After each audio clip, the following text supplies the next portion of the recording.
Are condos getting smaller? Yes. Is real estate experiencing some kind of shrinkflation? Also yes. Which ultimately leads to the question, is real estate getting more expensive? Yes, obviously. Now, I'm going to show you exactly what has happened in the last few years in the pre-construction space to give you an idea of how bad it's gotten. Now, if you do want to chat about the market, whether you're buying or investing, you can do so by booking a call with me on the link on the screen right here. It's www.chatwithzen.com. Simply click on the date and a time that works best for you. And then when you see the prompt, fill in your name, email, mobile phone number, and a question you have for me, and then we'll chat then. Good day, Toronto. Welcome to another episode of Prime Properties TV. My name is Zen, and I run a RE/MAX brokerage in the Greater Toronto area, on top of making awesome educational real estate content just like this one for you. Look, we all know pre-construction has gone very expensive over the last few years, specifically in 2021 and 2022, right? And we saw this kind of increase start actually in 2018 due to a ton of reasons I talked about before. I'm not going to get into this video, right? But let's look at some of the real examples to see how crazy things have actually gotten. And I pulled out examples to show you, right? So the first one I'll put over here, downtown, entertainment district. Still my favorite area if you're gonna buy a condo for investment or to live in. Obviously just determine what your personal preference is, right? And this example is from the Builder Plaza Corp, which is a reputable builder. And you can walk to basically both the sites in Theatre District and 400 King within like 3 minutes. So it's super close for, apples to apples comparison, right? So it's, like I said, by the same builder, so that also checks. The square footage is also the same. Check, check, and check. This is the perfect apples to apples comparison, right? So in 2017, they launched the project Theatre District, but there weren't many one bedrooms that released. So I'm just currently using their 2018 pricing, right? So your pricing started at like $464,000 or about, $1050 price per foot for a 443 square feet, one bedroom. Yes, I know it's small, blah, blah, blah, blah, blah, right? But at the same time, there was about like a $50 to $75 price per foot premium, which at the time I would say is reasonable. And rents were still pretty elevated at the time relative to purchase price. So in my mind, it still made sense. Now, just before the pandemic, right, Plaza Corp also launched 400 King, which is on top of the old MEC building on the site, right? And very similar layout, starts at $659,000 or about $1,490 a foot, which is $192,000 increase in 3 years, or $440 a foot in increase, which is about like 14% a year. This is probably one of the best examples I could find downtown, again, comparing apples to apples on how expensive pricing has gotten for pre-con, right? And I would say a lot of the increase in price isn't because what you think, which is builder, gouging for prices, what most people think as well. It's the hard cost of labor and materials, right?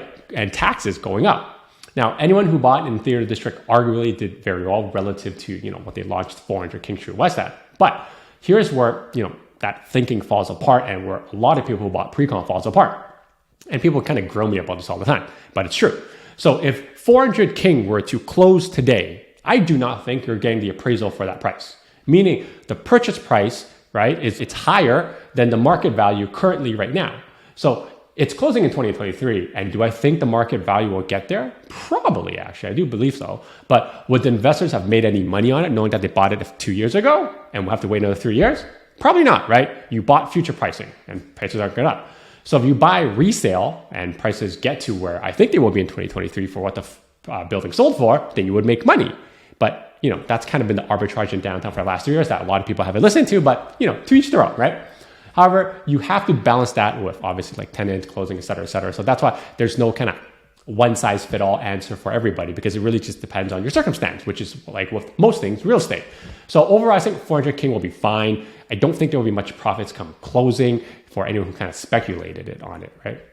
So the next one we're going to talk about is in VMC, Vaughan Metropolitan Center, where we're comparing the first building there, arguably one of the best locations with actual walkable access points to the subway station, which is Transit City 1, which is right there. Now, we'll be comparing it to a recent release by Smart Living on the same kind of mega block that they own north of Highway 7. And just so you know, Smart was part of the development with Center Court at Transit City 1, and they're now just building on their own without Center Court. So it's comparable, right? So Transit City 1 started at $325,000 for 503 square feet, one bedroom at $646,000 price per foot, which is absolutely a great price, right? Like it was hard to buy into it because you would have had the vision in 2017 because that was essentially barren wasteland and the subway was not completed yet. So there's a little bit of a risk there. But now the latest one bedroom start at the latest project at 652,000, which is like 1366 price per foot. And the unit got smaller. It's 477 square feet. So the property got more expensive and it also got smaller, which is shrinkflation. Yes, it's happening everywhere. If you look at the things you're buying at the grocery store, the price may be the same or maybe even arguably higher, but what you are getting is less for sure, right?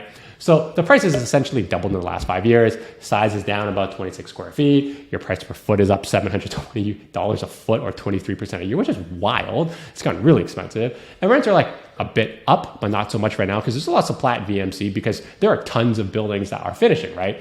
And this is suppressing the prices of the rentals and resale because there's so much of them, right? I think there's about 10 towers that have completed around Highway 7 and Jane in the last 5 years with more on the way. So getting to call it the $1,400 per foot, just a bit less than the last example, call it compared to entertainment district, isn't impossible, but I would say it's tough depending on the timeline and also kind of how the market fares the next 3 to 4 years. The good thing about Park Place is that it's closing in 2027 or scheduled to, right? Now, if you like this type of analysis, make sure you smash the like button and subscribe to the Prime Props channel so you can share this with a lot of people you know so that they too also understand the risk of pre-con and kind of where pricing is and how expensive it's gotten. The past doesn't mean it's going to happen again, especially with the market going this way. So it's very tough to be in the pre-con space right now. It's also very tough and stressful if you own pre-con that you purchased in the last 2 years. And I know, right? So because I'm getting tons of calls about these circumstances right now. And, if you're watching this, please subscribe while you're at it. Thank you. And if you are looking for some help on kind of how to navigate the real estate market, because again, things are very, very weird right now, depending on where you are, what your situation is. You're looking for some help, you can book a call with me using the link that's right here. It's www.chatwithzen.com. So the last example out of the 3 that we'll be talking about is we're heading to Square One, Mississauga in the West Side, Peel region. The project we're talking about is Exchange District. Again, very comparable. And I think this is one of the best locations in Square One because it's actually walkable to Square One. Now, the first tower by Camross came out a bit over 1,000 a foot. I think it was like 1050 or so, which at the time in 2019 was a big shocker and crazy for Saga, right? So your 1 bedrooms, which was 420 square feet, was starting at 430,000, which reasonable now given where the market is. But, we look at phase 3, same footage, right? As you see in the layout, similar layout, but prices are now at 577,000, I think. So you're up about like 150,000 or 35%, or which is like $350 price per foot in that span of 2 years. Similar to Vaughan, the price run up in Mississauga is huge. And this Exchange District 3 is going to finish in 2026. So there is some time for the big premium to be caught up to in Saga. Again, compared to 400 King, the first one, this is only a bit less than what I would arguably say is a big downgrade in the location premium because you're comparing Square One and Vaughan to downtown entertainment district, right? Similar to Vaughan, the first tower is fine, but next tower, in this case, Tower 3, TBD at the moment. So in conclusion, I hope this kind of gives you an idea of like a good comparison of apples to apples on how expensive pre-con has gotten. With prices like stagnating right now, the appraisal risk and financing risk are real right now on completion. It's quite scary actually. Luckily for people who bought condo, there's still time during the period in which they build for prices to go up and maybe catch it, right? But the lower condos, like low rise and like mid rise, we may see some issues. We're already seeing some issues. Now, my final thought for you is the further out you are from downtown for condo investing, I think the riskier it is.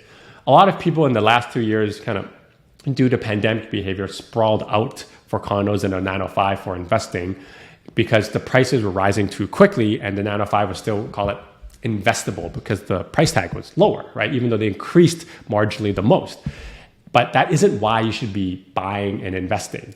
So I would just stay in the 4 and 6 if you're buying condos, even if there's a premium to it, because at the very least, it's supported by subways, which condos need for density. Highways don't yield density. And honestly, like only time will tell where the condo market goes. But when these pre-con closes happen in the next few years, I don't know I don't know what's going to happen. Honestly, I don't know. But I don't think we are going to see the 10 plus year of price decrease in the 1990s I talked about last video that some people were talking about, where prices will keep going down, rates keep going up. But if you are freaking out because you are holding a pre-con that you purchased in the last 2 years, the question becomes this. How long are rates going to stay elevated? and suppress the market down. And honestly, again, nobody knows. And anyone who tells you they know, they're full of crap, right? Now, for anyone holding a pre-con, again, purchased in the last 2 years, you have two strategies. One, hope, or two, liquidate for a loss right now so you can cap your downside. Neither are good options, but honestly, it just depends on your personal line, which one makes sense for you and kind of what your optimism is for the market in the next 2-3 years. Hopefully this gives you an idea and helps you if you're stuck in that situation. And if you're looking for some help on how to navigate this real estate market, you can book a call with me using the link right here, www.chatwithzen.com. Until next time, your move, your future. See ya. Now that you're done watching this one, how about this one? Oh, you know what? This one's good too. Ooh, this one's really good. You know what? Just watch them both.